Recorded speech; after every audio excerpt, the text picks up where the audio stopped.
Welcome to the Terrible Podcast with your hosts from 970 ESPN and Steelers Nation Radio, David Todd, and from SteelersDepot.com, Dave Bryan. Just a couple of Daves chillin', talking Steelers. Now, here's Dave and Dave.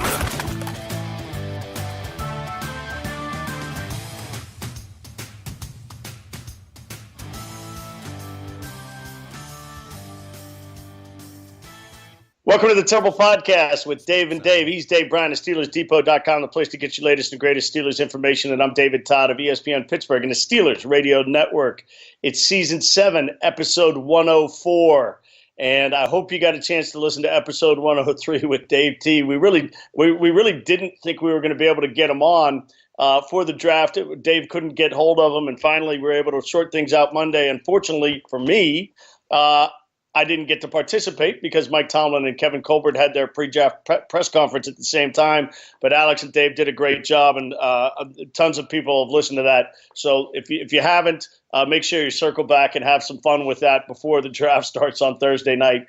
Some great stuff there. And just to lay out our schedule here for what we're going to do draft week, one of the favorite things we did last year is if you recall, I was in California for a family wedding. And Saturday morning, Dave and I sat down after I'd had a chance to peruse everything from the day before and get the cobwebs cleared out, and had about a 2-hour draft conversation, just kind of riffing on every team and, not too in-depth, just kind of first thoughts on everything. So our schedule this week is we will do something Friday morning. I don't know if we'll get more than 30 minutes in just talking about the first round and the Steeler pick. We'll do that. And Dave and I will have an extended podcast Saturday morning. So we'll have that going. And then probably sometime Sunday, Dave and Alex will probably wrap things up. We'll see how that goes. And Dave and I will be back Monday and just kind of, overview the whole thing. So plenty of content. Hope you have a chance to keep up with it, but we'll keep putting it out there and hopefully you'll keep listening. Dave? Boy, any thoughts? Football. Hey, it feels like a right slap dab in the middle of the season right now. I mean, all this news coming out, content flowing up, the draft getting underway, like pigs in slop right now. Boy, that Dave T interview on Monday, David, you've been there. You sat in the chair for those. You throw out one name, you get 6 back, and it's amazing for Dave T. Really, I guess if you ask Joe Blow on the street, they obviously wouldn't know who Dave T. is. But it seems like now, if you ask most Steelers fans, and I guess pretty much thanks to us, having Dave T. on over the years and all, a lot of people like Dave T. I guess it's his style, his ability just to recall and throw players at you, right and left. I'm not sure what it is, but that podcast is always a hit every year. I'll tell you, Dave, yeah. I have a friend who listens religiously to the podcast during the season and selectively, if at all, in the off season. And I shamed him for that, but he said he does not miss that podcast. And he texted me on Monday night and said he is listening to Dave T. So there you have it. I think that says all you need to know. Absolutely, and look, we'll keep trying to have Dave T. on moving forward, and that's the type of podcast for sure. If you listen to it once, it's probably not enough. You probably need to go back. I had to go back and re-listen to some things for sure, and I think that might have been Alex's first time sitting in the chair with Dave. Yeah, it's the first one I've missed. So it's sometimes it's nice to just be on the receiving end of Dave and just have the earbuds in and not be involved because it's all over the place. But, yeah, it's like getting kicked in the teeth for 45 minutes.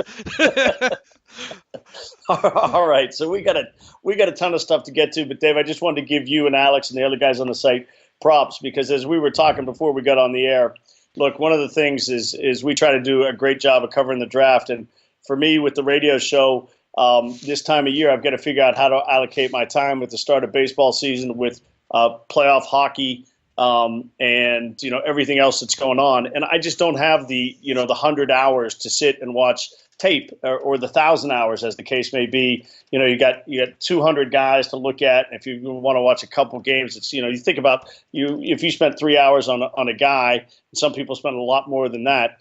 you can get up 600-700 hours, and people, can figure out how much time that takes. Well, I pick 20 guys and maybe watch, 20 minutes of each guy and, put 10 hours in there. But and try to read as much as I can on the site. You guys have done an awesome job of putting everything together and doing the player profiles. And just, it feels like, it's a lifesaver for guys like me. And I'm sure, as our listeners know, for them to, if they want to get in-depth analysis and know a lot about these players, but most of whom they won't ever think about again, they have that opportunity. Yeah, absolutely. And I guess it's a perfect time, too, for me to really say thank you to my guys who really put in a lot of effort during the off season here. It really makes my job a lot easier. And, not only the job that you do on the podcast and all, I mean, Alex Kozora really a big factor in what we do at Steelers Depot. Matthew Marksey has been with me. Geez, I was just trying to look back when I brought him on. Everybody wakes up to Matthew Marksey every morning. I mean, he leads off the site with 4 or 5 articles. Also, guys contributing this off season for us: Josh Carney, Andrew Miley, Daniel Valente, Sean McCaffrey. All these guys just and Michael Reynolds. A guy that writes these Steelers Spin articles for us. Phenomenal job as well, and I know I'm missing David, another David who's added content to the site as well too, and probably a few others over the last couple months. So let me take my hat off and hand it to them, as Heinz Ward would like to say, because look, without those guys, Steelers Depot certainly wouldn't be what it is today.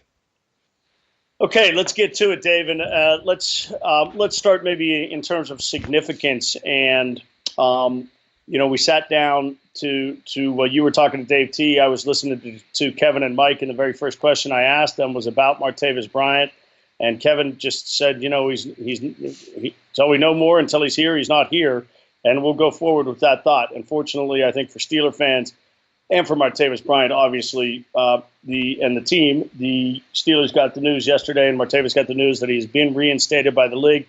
There are certain terms and conditions that apply to all of this. They're just normal stuff, counseling, continued drug testing. He has to comply with all those things that anybody who runs into, problems with the law or with a league or an organization, you would expect the standard stuff. And this is what he's got. So my question, Dave, it's obviously significant that Martavis Bryant is back. A, how significant? B, how does that impact what the Steelers do the rest of the weekend? Well, and we kind of talked about this on your show yesterday, and unfortunately, about 5 minutes after we taped that interview, the news broke about Martavis Bryant. But my thoughts all along, I have been planning for Martavis Bryant to be reinstated, and I think you have, probably 85 to probably 90%, maybe even higher. People maybe listening to this show have been planning on Martavis Bryant reinstated. Okay, he's been conditionally reinstated now.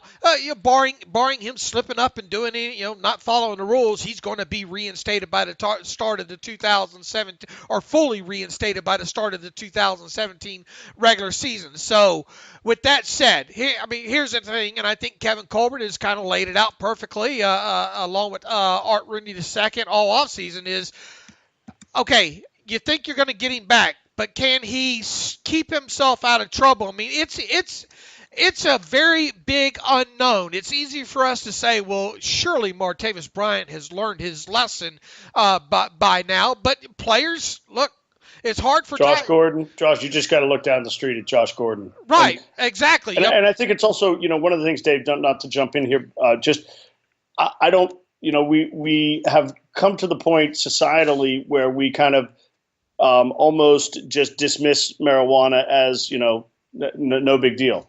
And I'm not a physician. I can't tell you addiction issues about use of marijuana or alcohol, and obviously Josh Gordon. These are just sad cases. Blackman down in Jacksonville, they've had issues. And to think that it's definitely going to be smooth sailing with Martavis Bryant, that's awfully hopeful. As you say, we just don't know.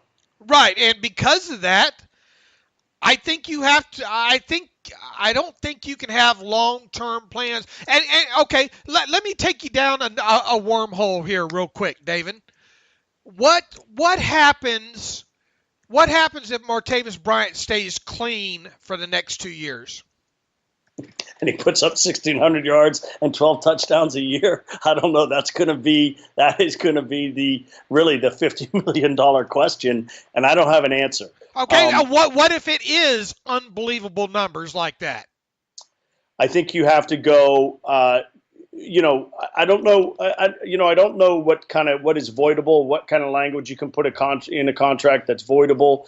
But the reality is, it's Martavis Bryant is going to have to live probably short-term deal to short-term deal here for at least for his. I can't see somebody signing him to a 5-year deal. Now he has 2 good years and he carries himself and look, maybe I'll take it back. If he carries himself the way Le'Veon Bell has, and there is a real belief that he is a good person, then you can sign that 4-year deal. Otherwise, you can't do it. I think Le'Veon Bell, maybe the circumstances obviously aren't the same and not as extreme, but I really don't think the Steelers have a concern that Le'Veon Bell is going to screw up again. They're obviously not in that place. They're not close to that place yet with Martavis Bryant. Okay, here's where I'm going with this, David. His contract told last year, all right? So now he's under contract for 2017 and 2018, right? He's gone after 2018, right? Yeah, if I were betting today, I'd put it at 85-15, yes. Okay. I'm right there with you. I mean, he really, look at Plaxico Burress. I mean, they never kept, they didn't keep him. They let him walk. And in other words, I guess what I'm getting at is if Martavis Bryant blows up. Antonio Holmes, Plaxico Burress, we've seen it. Right. If those guys blow up, they're going to get paid, right? So, and the Steelers already have one guy that they're paying, and Antonio Bryant.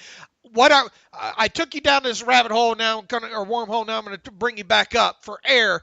What I'm getting at is I think you have to plan for Martavis Bryant to not be with your team after the next 2 years. So yeah, right. So with that said, I can see you're drafting a receiver in the first 2 rounds next year. Well, maybe. I mean, I'm definitely drafting one this year in round 3, 4, or 5. I'm on board with that. I'd rather it be 4 or 5. But if there's somebody, I look at that comp pick as a luxury pick, and almost whatever position they take is fine with me. Everybody's heard us talk ad nauseum about what we'd like to see them do at the top of the draft. So, look, they've had great success. This is another deep wide receiver draft. We can throw out names, the kid from North Carolina, guys who were projected 3rd or 4th round who may be really helpful. The interesting thing is, I think, Dave, the position that has been focused on the most for people, not necessarily people associated with this podcast, but just people mocking the draft after they go edge rusher and defensive back. Wide receiver seems to be far and away the 3rd position that people look at. And I don't know if that's primarily because of the Martavis Bryant situation or something else, but it's out there. I think that's because when you count up the pre-draft visitors, David, I think a lot of that has to do with it. When you look at the volume of the amount of wide receivers that this team brought in for pre-draft visits, usually where there's smoke, there's fire when it comes to position groups. In a Steelers pre-draft visit. I'm going to read these names off for you. Kenny Golladay, Northern Illinois. Josh Reynolds, Texas A&M. Chris Godwin from nearby Penn State. Mac Hollins out of North Carolina. That's the kid in the 4th round if he's there. I think Alex told me on the last show, 4-year captain. 4 or 5-year captain that guy was. That's shocking that at a school like that's a power conference that a guy that young could be a captain. I believe that was Mac Hall. I'll have to double check that. I believe that's who he told me. But and then Shelton Gibson out of West Virginia, another guy that if you're looking for a guy to maybe groom behind Antonio Brown, Shelton Gibson certainly fits that description as well too. So I think that's why you're seeing a lot of wide receivers being mocked, different receivers being mocked to the Steelers, and within the first 3 or 4 rounds as well. Now, I got to say, your point is right. I don't know that the national people mocking are looking at this. I don't think they're smart enough to be looking at the Steeler visits, but I think your point is well taken. Yeah, in other words, you're thinking they just see someone like a Davis sitting on the board down there, maybe at number 30, and saying, well, because this guy fell, we'll give him to the Steelers. Yeah, and Martavis Bryant during this whole time was a wild card. Right, and look, I believe Kevin Colbert. I guess we're going to start getting into what Colbert and Tomlin said the other day, but I kind of believe him and Tomlin saying, look, plans haven't changed in regard to the receiver position. I think it's a lot related to kind of what I just said and what I said on your show yesterday. Is look, Sammy, who is Sammy Coates right now? Can he take it to the next level and be a serious 50, 60 catch guy? DeMarcus Ayers, yeah, he did some nice things late in the season last year. Who is he, though? Justin Hunter, I mean, does he really have a serious shot at making this team, and especially if Martavis Bryant stays clean? Darius Hayward-Bay, there's like it or not, even though we would probably gladly stack the current depth chart that the Steelers have at the wide receiver position up against any depth chart in the league when it comes to that position, especially since Martavis Bryant looks like he'll be back. There's a lot of question marks there, right?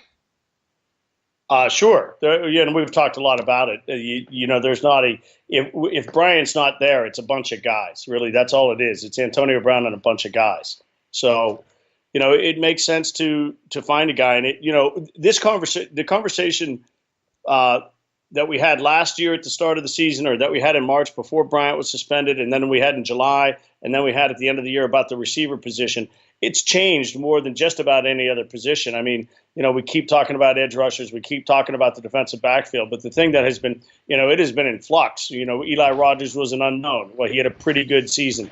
We didn't know, DeMarcus Ayers we didn't expect to see ever on the field, and he did some decent things. Sammy started great. He was awful. Hayward-Bay's a special teams guy. I mean, Kobe Hamilton's just a guy, but he made some big third down catches. All these guys have their warts, but have their positives. But none of them are better than a 3 receiver, or in Eli's case, a slot receiver. And I still, have high hopes for him. But it has been an interesting, fascinating position for the Steelers, really, ever since they made the decision to move on from Mike Wallace. I mean, you talk about AB and Sanders, and the guy, and obviously Marcus Wheaton's kind of up and down, mostly down career from a 3rd-round pick. Fascinating. But there are lots of guys out there, and the Steelers have drafted pretty well at the position, and expect more of the same. Yeah, absolutely. And look, I think I'll be shocked if they don't take one this year. Wide receiver. I think you take one every year. And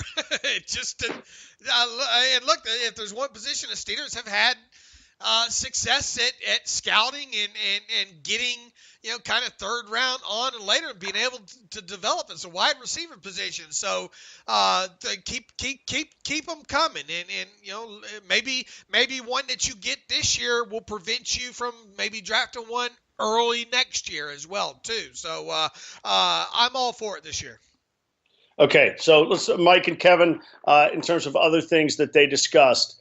It was interesting to hear them talk about how the game has changed and the drafting process has changed a little bit. The thing that was, I think, most intriguing to me, Dave, was that Kevin said that evaluating the outside linebacker position, the defensive end outside linebacker position, was the most, excluding quarterback, was the most difficult position to evaluate, more difficult than cornerback.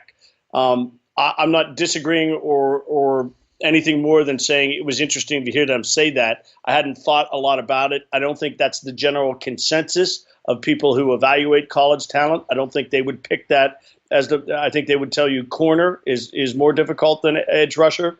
But what are your thoughts on them saying that?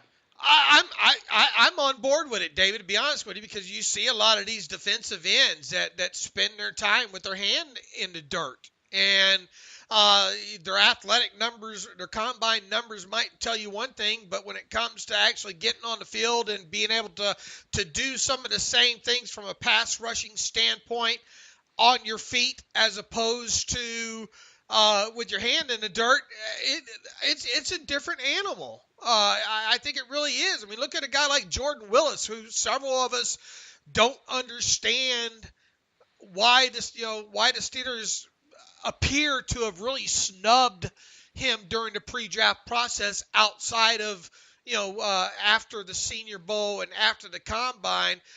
Maybe that's it. Maybe guys like them, they really have a hard time projecting and taking a chance of saying, look, can this guy play on his feet? Can he drop into coverage? Can he rush the quarterback? How is he going to be able to look at and absorb the game while standing on his feet and viewing the game that way? Remember going back several years ago when Jason Worlds was drafted, there were some quotes along the same lines, I think, out of Keith Butler and a few of those other guys is this kid's got to get used to seeing the game at a whole different viewpoint. So I'm on board with what they're saying about, trying to how tough it is to kind of project some of these guys that have never played on their feet before as outside 3-4 outside linebackers. And I buy what they're selling. Okay, so I think just the whole, it was interesting to hear him, Mike, say, he basically quoted the specs for Aaron Smith and Brett Kiesel, 6'6", 260, 270, and said, those guys, they're not around anymore, or it's different, and what we're looking for is a little bit different. Obviously, the Steelers have looked for, defensively, they're scheming a bit differently than they did 10 years ago when those guys, their job, Kiesel and Smith, their job was to set the edge. They weren't really seen as pass rushers. They were up front. Everybody's two gapping. And now it's different. I mean, Tuitt and Hayward are getting up the field. Their job is to also get to the quarterback. So schematically and how the game has changed, looking for some different things in those areas. No updates on health on anybody. Ladarius Green, Senquez Golson, which Kevin repeated his comment about. Last year they felt like they got a freebie, a second-round pick, and he said this year it's, I think that he didn't use this term, but I think it would be much more like a lottery ticket. You don't know what you have with a guy who hasn't played for 2 years and has a foot injury. I was surprised that he pointed out a defensive back with a foot injury is a dangerous thing. I think any guy with a foot injury is a dangerous thing. Maybe a little less for an offensive lineman or somebody, but all those guys need to be able to move. So those things caught my attention as well. Yeah, let me we talked about this, I think, a little bit on your show yesterday. Let me know if I have my tinfoil helmet chin strap on a little bit too tight here, David, on a Wednesday. It just seems like, and I'm probably I love to read it way too much into things, especially this time of year, when Colbert, several times when he's been asked about the positional groups in this year's draft, he says, and this is what he said the other day, going through it, really, the numbers look the same by position. On offense, there are good numbers at wide receiver. The offensive line probably isn't as deep as it has been in recent years. The tight end numbers are up some over recent years. There are good numbers in the secondary. There are good numbers from the outside linebacker candidates. Decent numbers for the defensive line, which isn't unusual. I always try to take those and run with them and try to think, okay, what is Kevin Colbert really trying to tell us here? And in my opinion, he's trying to tell us, look, we're happy with even though it's hard to judge these outside linebackers, we're very, very happy with the depth of them this year. In other words, Steelers Nation, be prepared for us not to take one in the first round. The same with secondary. This is a deep secondary class. We're happy with guys that we can get in either second, third, fourth round, right around in there. So we're just saying, we're not saying that we're not going to draft an edge rusher or a defensive back in the first round. Oh, they're gonna though. That's it. So yes, I think the tinfoil is a little tight on that one. Okay, what kind of odds would you give me of it not being an edge rusher or a defensive back? And I'm opening myself to the defensive back being a safety or a cornerback. Okay, so I'd give you for my dollar, I'd give you 3. Man, that's all the odds I can get on that when all the talk's been defensive. Okay, I'll give you 5 because that's what I think are the right odds. But you had to negotiate. Remind me not to ever let you be my man. All right, give me $100 on. I'm sorry. Give me. We're recording this. Give me 100 units on. Give me 100 units on the outside on a different position. Okay, noted. 100 units get you 500 units. I got it. All right, good deal. Okay, so other stuff I'm trying to remember. You guys went through this pretty tooth and comb on the site. Quarterbacks again. And I think we all agree to this. The fact, Kevin opened by talking about the uncertainty in this draft is bigger than in any draft of any recent memory because the quarterback position is by far the most important position, which he reiterated. And there's such uncertainty about how many quarterbacks are going to go in the first round. And Kevin said he expected to see a lot of movement, a lot of trading going on. And this brings me to my big point that I've talked myself into in this draft is that I think for Steeler fans, obviously there is a mentality that you want to see a lot of quarterbacks taken in the first round so that guys drop to the Steelers who they might want to pick because it's very, very unlikely that they would take a quarterback in the first round. Okay, 2 things. One is, who knows if Deshaun Kaiser or Pat Mahomes is there, whether the Steelers would consider taking them. And Kevin talked about the board, and he said, this was very interesting if you didn't hear it. He said, if we're there and it's our pick, and because they talked about mocking the draft and they go through the whole first round, and he said, obviously, if it's a cornerback and a quarterback and they're roughly even if the quarterback's a little bit ahead, we'd take the cornerback. But his point, I think the larger point was if there's somebody who's number 5 on their board and for whatever reason, without character issues or whatever, they fell to the Steelers at 30 and it wasn't a position of need, if they were graded that much more superior to, everybody else on the board, they would take him. So that leaves the question of now quarterbacks. The flip side of all the quarterbacks being taken is if Mahomes or Kaiser is there at 30, I'm not advocating the Steelers take either one, although it would make for a heck of an interesting week of discussion. I think there will be 10 phone calls to the Steelers, and unfortunately I think there will be 10 phone calls to the Seahawks right in front of them for guys wanting to move into the first round to get that 5th-year option, which is incredibly valuable and much more valuable at the quarterback position because they make so much more money. To have a fixed cost of $11, $12, $13 million rather than paying 25 5 years from now is really valuable. So I am talking myself into the fact that the Steelers are going to move back out of the first round in this Thursday night. Boy, Kevin sure knew who his audience was the other day, right? Boy, we sure are open to drafting the quarterback, but you know what? We'll listen. We'll move down because that 5th-year option, I might not even be here in 5 years. So that 5th-year option doesn't mean a damn thing to me. But we're willing to take it. We want to make sure everybody knows we're willing to take a quarterback. But, hey, if the phone rings, we're going to answer it as well, too. In other words, same old SOS, right? What does that stand for? Same old, you know what. But in reality, David, and I forgot to say that Kevin sure did lay it on thick. The great franchises, they've had a plan in place. Joe Montana to Steve Young to from Brett Favre to Aaron Rodgers. I mean, we got a history lesson in there as well too. So really did paint that up nicely, I thought.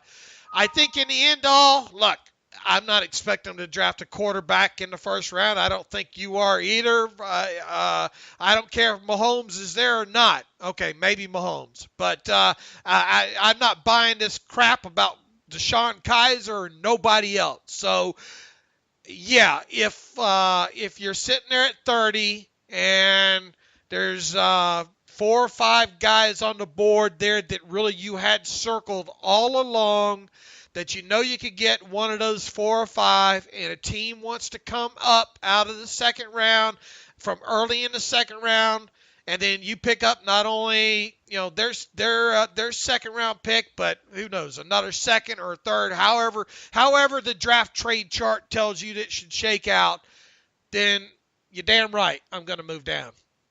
Yeah. I hope it happens. You and I think there's tons of value. I think that the consensus is Myles Garrett is leaps and bounds ahead of the next 10 or 12 guys. Then that's the next tier. And then from maybe 15 or 20 to 60, the differentiation is somewhat limited. I mean, there are a lot of good players. And, fortunately for the Steelers, the two positions that are maybe dearth, and this may continue going forward. This may be the start of a trend. They're not a ton of great offensive linemen or defensive linemen. And again, how much of that is there just aren't that many big-bodied people in the world, the planet theory stuff, and how much of that is the college game is changing so much that the roles of those guys are different, and the ones who do come out aren't, they're projects rather than guys who are ready to be Joe Thomas and step in and dominate the pro game. So, yeah, put me on the board for, what kind of odds you give me on trade down? Will you give me 5, 10 to 1? Completely out of the first round? Well, if they trade down, there's only 2 spots behind them. So yeah, completely out of the first round. I'll give you 7 to 1.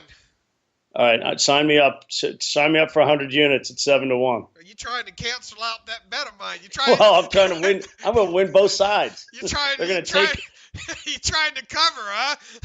They're going to take an edge rusher at number 5 in the second round, Derek Rivers. What do we like to call that? You're middling me, aren't you? Yeah, I'm going to. Well, yeah, exactly, middle you.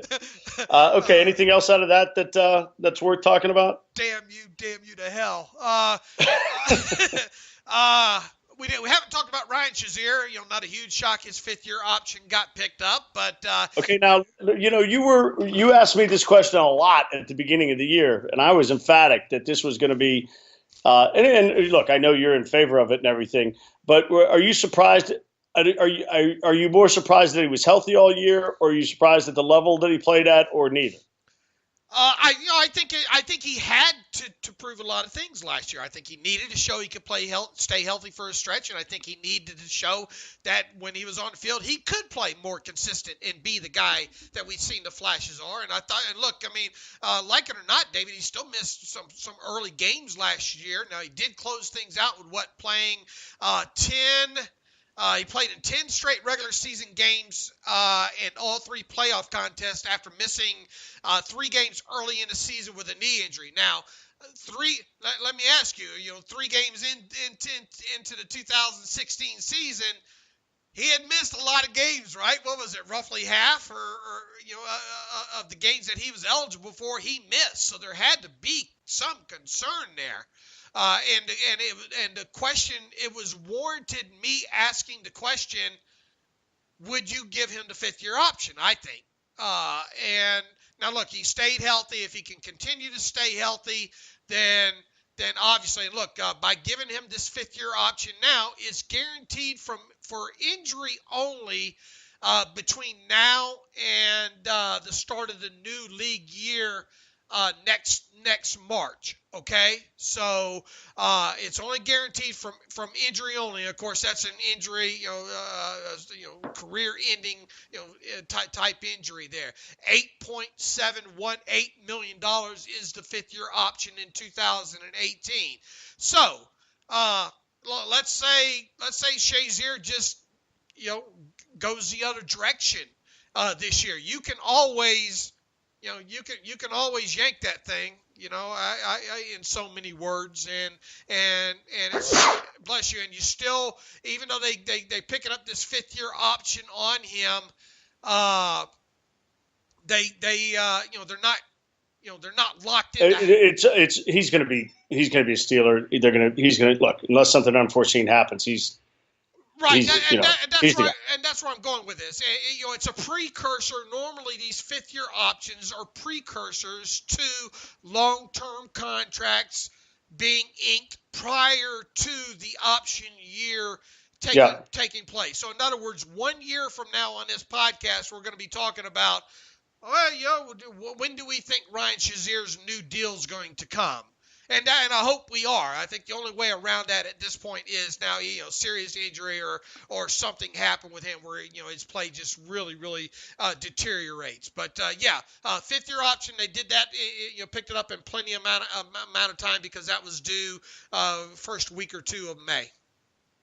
Okay, so I think that brings us up to speed. Now, Dave, the only other thing here is the roster is more than, I don't know what it's at. Is it at 85 or something like that? We talked about this a month ago. Some teams only have 65 guys under contract, and they'll have their draft picks and their undrafted free agents, and they'll get to 90. The Steelers are in a little different spot. They were up near the top of the league, I think in the low 80s. And so they're going to have 8 draft picks and probably 10 to 12 undrafted free agents.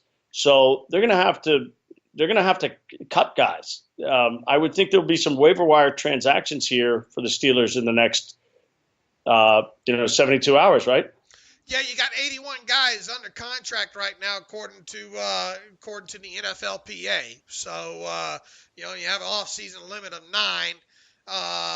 Now with those 8 draft picks, obviously once you draft them, their base salaries count against the salary cap.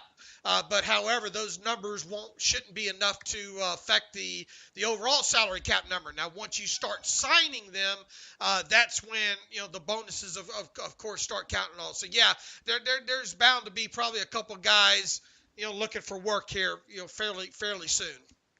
Yeah. Okay. So what other pieces of information do we need to get into here? What do you think about all this ESPN? We'll get into my mock draft, I think, here in just a minute to close out the show. What do you think about all these the ESPN jobs and all? Well, look, I've been fired. It sucks. I can empathize. I know it also, fortunately for me, and I hope for these guys, led to some different things that were great things in my life. I don't know if I'd be sitting here if everything had gone in one of my jobs the way, at least at the time, I had hoped it would. So, make the best. There are a lot of guys. The hockey crew got kind of pretty decimated. I saw some of the football reporters lost jobs as well. The reality is 2 things, Dave. One is, I know everybody wants to spin this, that ESPN and their left-leaning bias is the reason that they have less viewers. I'm not really buying that. Maybe that's true for a couple people, but ESPN is largely sports-focused.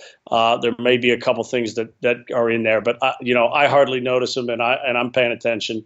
I think it's one.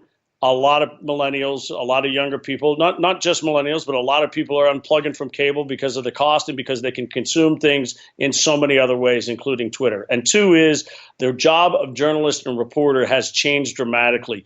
Breaking stories used to be a big deal because it would be in the next day's paper, and you scooped the other paper in town. You're the only one who had it, and so you made news. And that was true. That was true 30 years ago, 20 years ago, 10 years ago, and maybe even 5 years ago. Now breaking news is incredibly insignificant.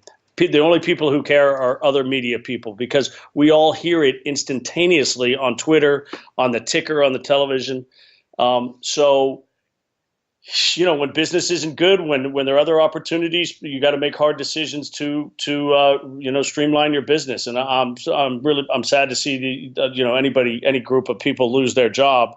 But we've known this was coming for a couple months, and I just have to say I'm not surprised. The role has changed, and the role of reporter has changed, and we have hordes of people covering all these teams, including us doing it here, essentially for free in this capacity. It is a tough market. Let me ask you this, David. You work for obviously an ESPN station. That's where you get your paycheck.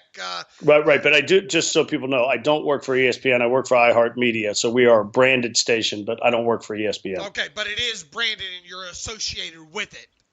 Correct. Now, with that said, and you probably don't have to tiptoe around all this, how much ESPN do you watch, David? How much do I watch? I know you're a big Scott Van Pelt guy, right?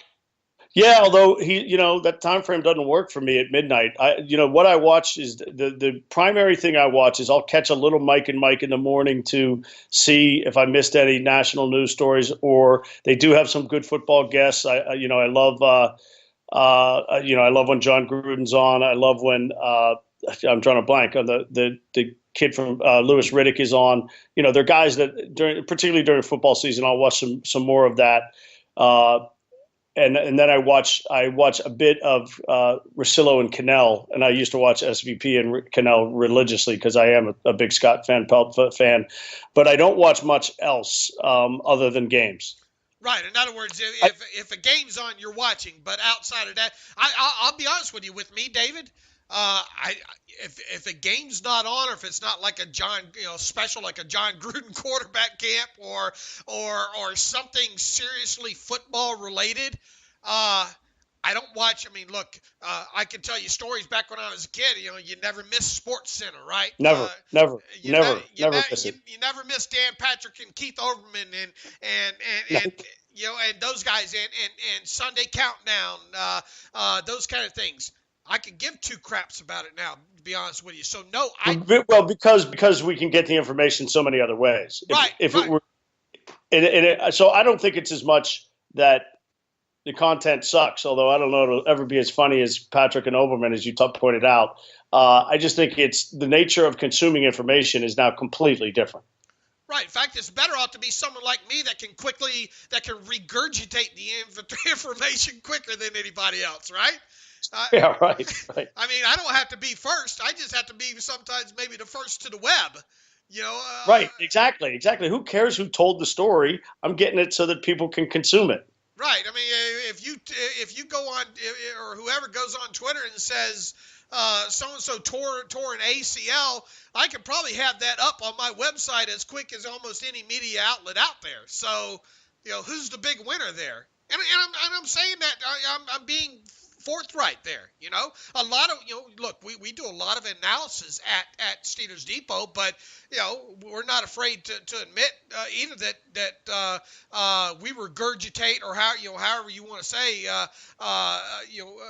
recapture the news and kind of modify it and add some cream on top of it, But I can see where ESPN might be having a problem right now. Look, you're paying these millions of dollars for these TV contracts too, for these sports, and if you're not making it with advertisers on your other shows on the back end, what's the alternative?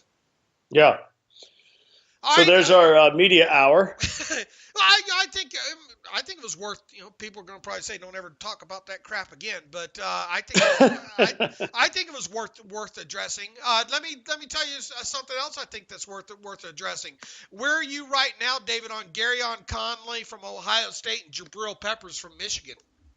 Man, I have to tell you something. The Garyon Conley thing is just it makes my skin crawl because one of two things here. First of all, let's hope for everybody's sake that this didn't happen. And let's also hope for the accuser's sake that, that she doesn't get railroaded because of the draft. These are incredibly difficult topics. And we've seen in the past some of these things with Jung Ho Gong. We had a situation. We don't ever know how, that situation is going to hang out there. It's never going to get resolved. I think a lot of people are speculating she was paid off. She was Korean. She's, now it's not a deal. I don't know. But for this kid, this is your absolute worst nightmare. Now, obviously, if something did happen, for those who don't know, he's been accused of rape. He has not been arrested. The Cleveland Police Department is investigating the story. It is so rough because if he did it, well, throw the book at him. I mean, sexual assault, rape, that's, as bad as it gets, if it's not murder. So we're all in agreement there. I'm not saying anything not everybody believes. The problem is if it didn't happen, how does he clear his name? This is going to impact him to potentially millions of dollars here. And how does that all get resolved in potential first round pick in 48 hours? It is as bad a story as you could possibly have. I would agree. And I was mentioning this to my wife. What if we all hope that the report isn't true, and if it isn't true, and this is just I guess for a lack of a better word, a gold digger, going after him or someone being vindictive. Well, or vendetta. I mean, she's not going to get any money out of. Well, I guess she could get paid in the next. It just makes my skin crawl to think that too. Right, and look, I want to make sure I'm careful walking a fine line here. I don't know what happened, and if indeed a rape happened, then that's absolutely horrible, and book needs to be thrown at him for sure. But look, it's tough on teams right now too. I mean, look, the most important thing is the woman and Garyon Conley right now, and in their individual lives, depending on what happened. But secondary to that, obviously with the draft now, and you're right. How did teams get to the bottom of this so quickly, just days before the draft? I guess, in short, my question would be to you, David, is knowing what you know and don't know. Off the board. Right. He's off the board. Is he off the board? He's off the board, and it's tragic. Again, none of us know, but what happened with the kid from LSU, the guard that the Cowboys ended up taking or signing, Landon Collins? That's the defensive back from Alabama. What was the kid's name? I'm drawing. Lavelle Collins. You remember he didn't get drafted. Something had come out, and he ended up signing a free agent contract with the Cowboys. And that was a big deal because he was a potential first round pick, and I can't remember what the story was that got him off the board, whether it was a broken foot or if it was a legal violation. We'll have to look it up. The other one last year. You're talking about Lyle Collins, and it was announced days before the draft that Louisiana State Police said that after a shooting death of a pregnant woman, right, who he had a previous relationship with. Yeah, and he was somehow potentially connected to this, there was never any connection, but he fell out of the draft. Right. I think he got to the point too where he just told teams, "Don't draft me," right? Because because it would be better for him not to be drafted. Exactly. Had the shorter contract and all like that. So maybe if Garyon Conley drops out of the first 2-3 rounds now, he'd probably be best advised to tell teams, "Look, don't draft me. I want to pick where I go to." After the fact, after my name's cleared and all like this. So, I mean, I think it's realistic now. He falls out. I mean, there's a good chance he's off everybody's board, right? I mean, teams. People talk about this when each individual has to make a decision, and you'll see when there's voting and you have to pick a winner for an award, and people will go, the number 2 guy will have a great year, but the number 1 guy will be unanimous, and they'll be like, "Oh, I can't believe this guy didn't get a vote." Well, it's not everybody. Everybody made the same decision that the other guy was better. It's not, "Oh, I can't believe one team won't keep him on the board." Every team's going to make the decision that I just made most likely, and say you can't afford to be wrong on this. Now, if it's the 5th round, maybe it's a different calculus, or maybe 48 hours from now we know a lot more. But I would. You know what I'd do, Dave? I don't. If I really like this guy, you're Pittsburgh. You got 40 guys sitting in that office. I might have somebody drive to the Cleveland police station and sit there for 36 hours. Have one of my young quality control guys or something, so that the news. And if he was the guy you were really interested in. Oh yeah, you can bet teams have investigators there right now. Finding out what's going on. Okay, Jabril Peppers, where you at on him, real quick?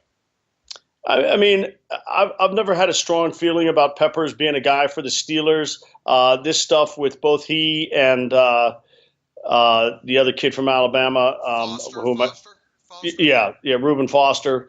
To me, it doesn't matter much. David, I know they go into the program if they fail at the combine, but I also heard somebody say, and I don't know if this is actually factually correct, that if they're clean for 180 days after that, they start fresh. Now, I have no idea if that's true or not. I don't know if that should be something that should be thought hard about. But I would want, everybody says Reuben Foster is a really articulate, interesting guy, and he did make the rounds at ESPN. So I think a lot of people got maybe on television got to see him. So this is when you hopefully met with these guys and can and they say the same about Peppers too, by the way. So I think the guy who's going to be in way more trouble than both those guys is Dalvin Cook, whose stock appears to be crashing because of character issues. Here's from the Washington Post, from writer what's his name? Des Byler. Foster reportedly told teams that his diluted sample was a result of a frantic attempt to counteract dehydration before the combine after he came down with what he thought was food poisoning. Peppers and Foster are set to begin their NFL careers in the league's drug program. They will be discharged after 180 days if they cooperate with the guidelines and have no further violations in that time. Once again, that comes from the Washington Post. Okay, that's a good, reliable source, so we'll go with that. So if both those guys are there, that would not be the reason I wouldn't pick him at 30. Okay. I mean, once again, you better research it and hope it's not pot, and that they're trying to cover up or mask something else or what have you. So let's get to your mark, but I want to just do a couple things here. I'm going to throw out a couple thoughts. I think the Browns are going to walk away with Garrett and Trubisky.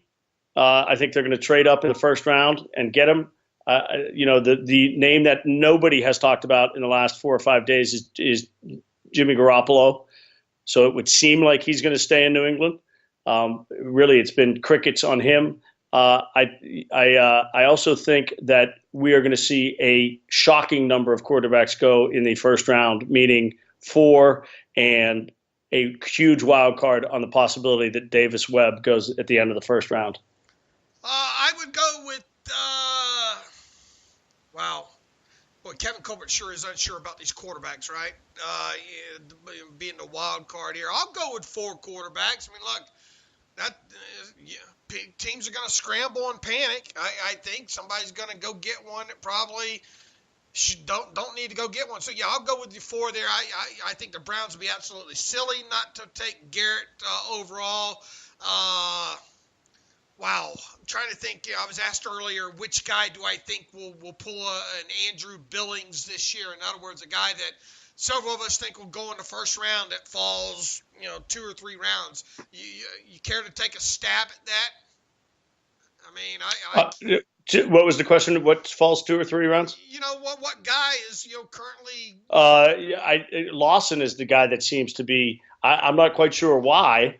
Other one was, but is Lawson really? I mean, Dane Brugler had him as the 39th. I guess it's fair to consider Lawson as a guy that could end up maybe in the third round. In the third round, Tim Williams falls into the late second round. Yeah, I suppose that's definitely possible there. I think because he's give me a number on Joe Mixon. Where's he go? I think a team's going to take him in the second round, David. I think the talent. I think enough time gets away, and there's other hot stories. Garrett. Who knows? Joe Mixon might have to send a thank you card. To Garyon Conley. To have him replace him, kind of front page news and all like that. And even if he's innocent, kind of thing. And I'm not making light of that. You see where I'm going, but of course. Time heals all wounds, right? And Mixon's the furthest thing from, that incident, really happened a couple years ago at age 18. Yeah. Right. So I think I'm with you. I think he goes second round. Right. My big climber is Adoree Jackson goes higher than anybody thinks. Top 25. And come to find out, David, I researched him. Cornell Lake was at his pro day. I'm a huge Adoree Jackson fan. If they took him in the first round, he's not as tall as some of the guys, but I'd be a fan. Let's see. Sidney Jones, where does he go? Late second. And again, I would be, if the Steelers took 2 injured guys, if they took Tack McKinley and Sidney Jones, I think it's a big win. I think Sidney goes probably 3rd or 4th round. I think people will be a little bit freaked by that. Jake Butt, another guy we don't talk about because of the injury. Where does he go? 4th, 5th round? 3rd or 4th, I think. I wouldn't take him. Jake Butt's a great college player. I think he's going to be an average pro. I think he'll be an average starting pro tight end, which is that's worthwhile.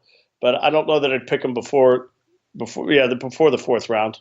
All right, time for you to start mocking me, David. Okay, so let's go. So, the process here, we we try to, one of the things is guys put up their mocks, and who's going to be on the board is always the question. And we do our best to figure that out. And we always give the example of David DeCastro. People didn't think he'd be there, whatever it was, 24 or wherever, 23, whatever the number was. Zeitler went right in front of him to Cincinnati. Who was the corner going to be if they took a corner last year? We see William Jackson go right before it to Cincinnati. And a lot of people thought if Jackson there, the Steelers would take him. So, all this, everybody knows all this. All the mocks and all the talking we do is, contingent on who's available at 30. And obviously the Steelers further down than they've been in a while. So give me the process of getting the names that you came up with. Yeah, and really it came down to 6 for me, David, when it comes to the first-round draft pick. When you put together where Kevin Colbert's been, the guys that check the boxes, all these things we'd like to kind of track.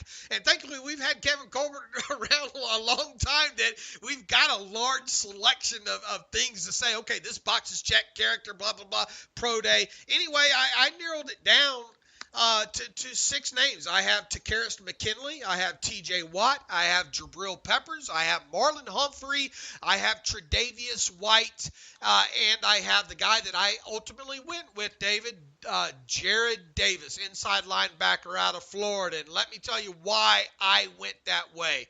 Kevin Colbert loves him some value. And if you can get potentially the second best inside linebacker, second or third, depending on what you want to think of Hassan Reddick, whether or not he's an edge guy or an inside guy. Kevin Colbert likes likes value.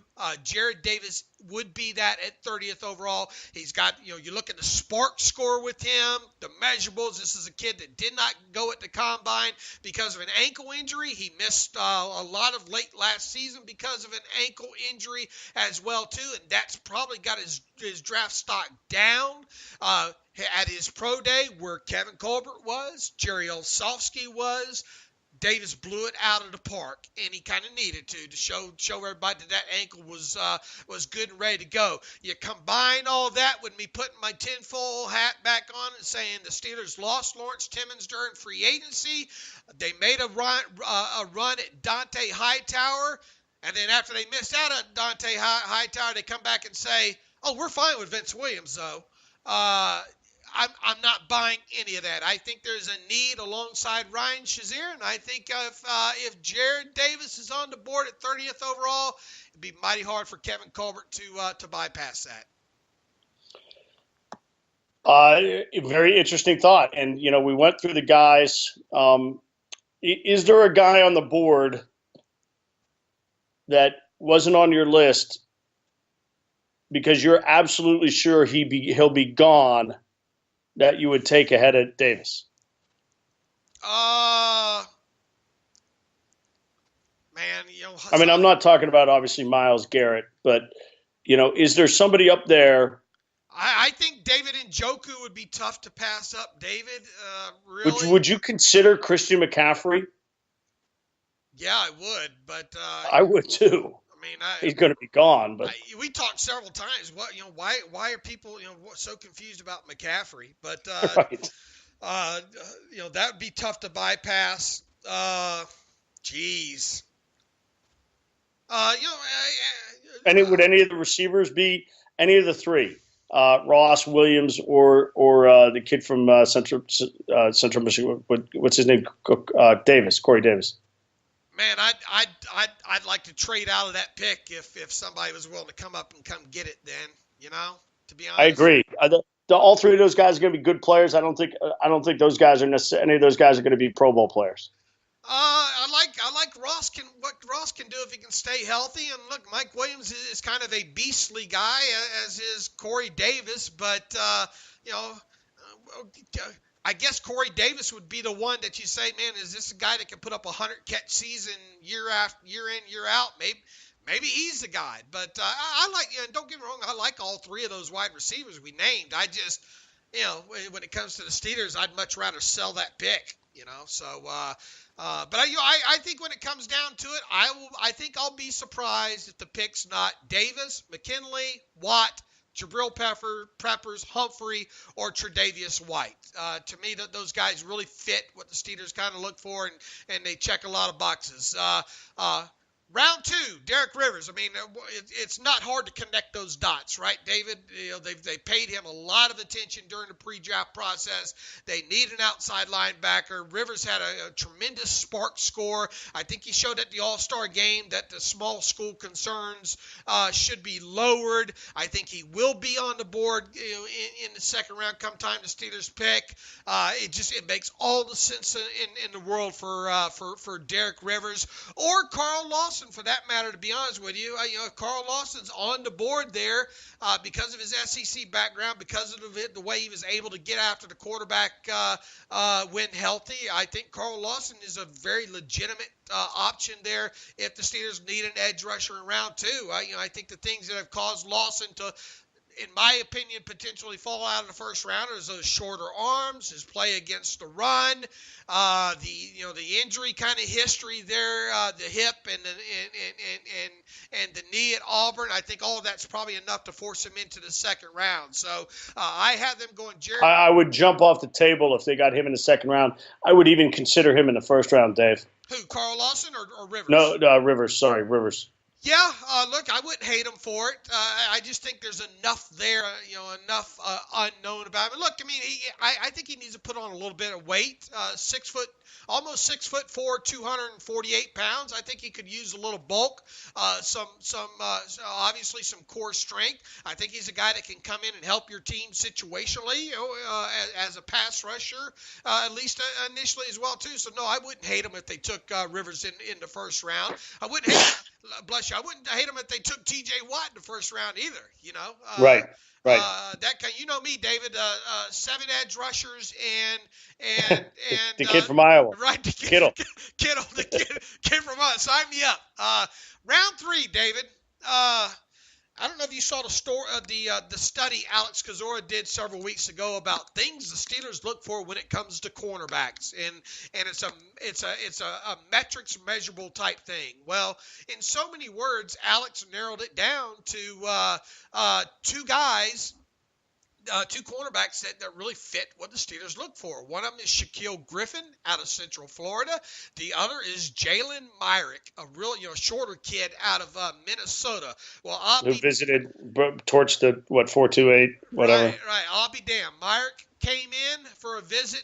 We knew that thanks to Bob Labriola. And David, I found out yesterday morning that Shaquille Griffin is one of those unknown mystery unknown visitors that went unreported. And if there was one person in my mock draft, David, who I would bet would bet a lot of money to say, okay, if I only get one of these guys right, it's going to be this guy. I think it might be Shaquille Griffin, David, and I think the Steelers might be interested in even trading up for him in the third round should he fall that far. So keep an eye on that name.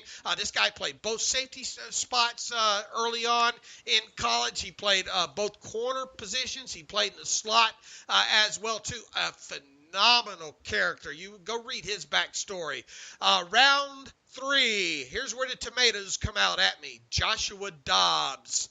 So who was the? I don't have it up in front of me. Who was the second round? Oh, Rivers. Right. Okay. Right. Got it. Rivers, and then Shaquille Griffin in round 3.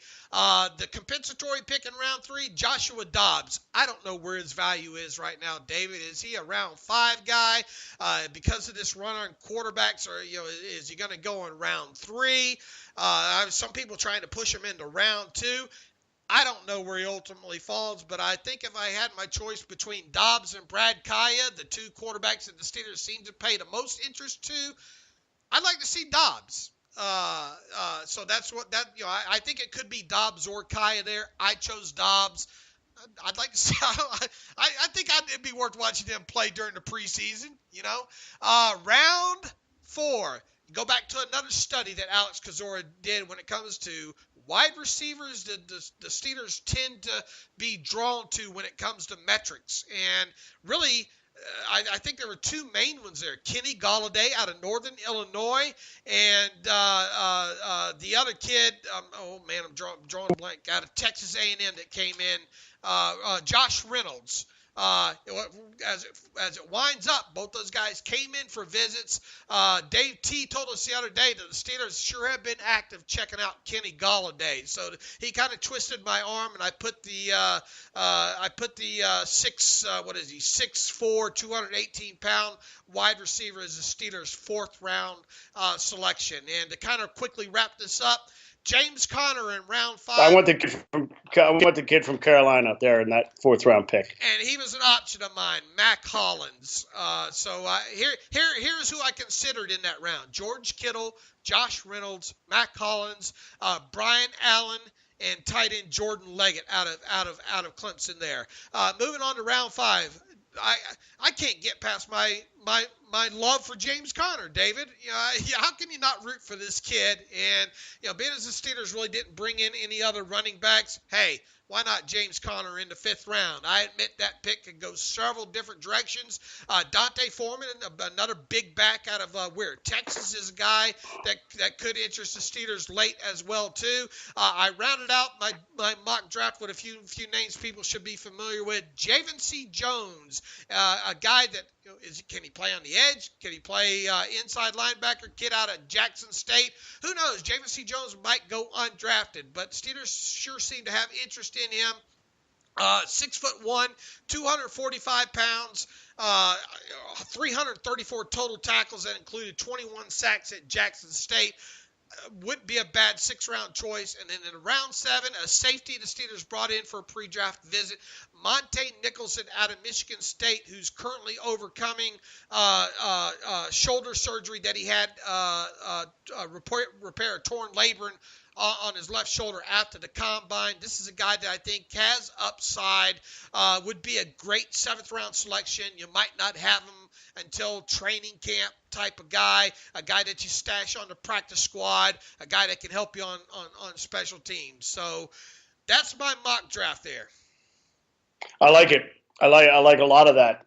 I would sign up for that draft as a whole right now. So good stuff. The names, I like the names that you had in the first round consideration. I'll just throw out one last time. If I'm going to pick a Jacksonville mock draft for the Steelers here in about an hour, but Takk McKinley, if he's there, I would make that pick. If Rivers was there in the 2nd round, I would still think about making that pick as well, even if they took McKinley, because of what we've talked about with depth at corners. If they went edge, I'd be fine with it. If they go corner, edge, all that stuff. Just to me, just get those 2 positions in the first 2 rounds. I'm not going to even pretend to say that I can evaluate anything as close as, the guys making the actual picks. So, in Kevin, we trust. But get those 2 positions in the first 2 rounds, and then, have at it in the 3rd round with the running back or whatever you see. And then, like you, that I hope they don't go quarterback. But, if it were Kaya or Dobbs, or if for some reason Peterman fell, I don't know, all of that will make for – we're going to have plenty to talk about come Saturday. Who do you think's the pick, McKinley? I think if McKinley's there, he's the pick. Yeah. I don't think he'll be there. Yeah, I think a lot of people, and that's where I had trouble too. Did the Colts take him at 15? Look, you better make sure your medicals are right on him with that shoulder and all. But great character, definitely put up the numbers at UCLA. Your buddy, Tom Bradley, right? Yeah. Tom. I've had some conversations. He's a great kid. He's a tough background. Should be ready. I know what you're rooting for. You're rooting for Tech Harris McKinley, so you can get Tom Bradley on ESPN 970 to have a nice 30-minute conversation and we'll have Tech McKinley on is who I'm going to have for 30 minutes. Right. You're going to have Tom Bradley on too. You'll be on the ratings. Exactly. Own the ratings right there, but exactly. I'm inside on UCLA defense. I hear you. Get Fabian Moreau in the 2nd round. We're good. Yeah, absolutely. People be coming to you at that point. Okay, David, did we miss anything? What a great, tremendous pre-draft process this was. Again, thanks for everybody that visited the site. The listener numbers on the Terrible Podcast this offseason have just been off the hook. Thank you thank you for that as well, too. You don't know how much we appreciate that. David, I look forward to talking to you on bright and early Friday morning, us discussing the Steelers' first-round pick. Folks, you can follow me on Twitter at Steelers Depot. You can follow David Todd at David M. Todd. Follow the show at Terrible Podcast. Email the show, theterriblepodcast@gmail.com. Look on Steelers Depot today for contest, both the regular contest. Oh, yeah. Let's throw that in there. We got to get that contest. Send us 40 names. The last 8 better be in order because that'll be the tiebreaker, right? Isn't that how we're doing it? Yeah, something like that. What we're looking for is you to send us 40 names and you're trying to hit all 32 picks, the first 32 picks in those 40 names. And as a side note, we'll use as a tiebreaker your final 8 need to be in order there. So regardless, I think I have a few books from Scott Brown, David, that maybe we'll use one of those to give to the winner this time around. You can send those entries to theterriblepodcast@gmail.com. Make sure you put draft contest in there so we know what to look for, and send us those list of 40 names there as well. And if David ever writes a book, you'll get a copy of that. Yeah, right. And you definitely get our Steelers Depot T-shirt, which that's going to be our next hot and heavy seller. We're gonna screen about 1,000 of those. You know what we need to do though, David? Terrible podcast. We need to we need a headshot an autographed headshot photo of yours to give away just systematically all the time. It would be with you photobombing me. yeah, you better come to Vegas. No. All right, folks, theterriblepodcast@gmail.com. If you want to donate to the show, we've had a few donations lately. We certainly do appreciate those. Go to SteelersDepot.com. Find that donate button upper right navigational bar. This was a long show, Dave, but I think it was worth it. Good talking to you today, and we'll get back after it on Friday.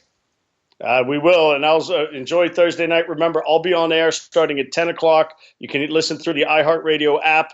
We'll have Kevin on after the pick. We'll have the position coach on after the pick. Hopefully, we may have it for you before it's on television. So if you want that or don't want that, send me an email and let me know whether that's the way you want us to go, having the picks early or not. And as always, thanks for listening to the Terrible Podcast with Dave and Dave.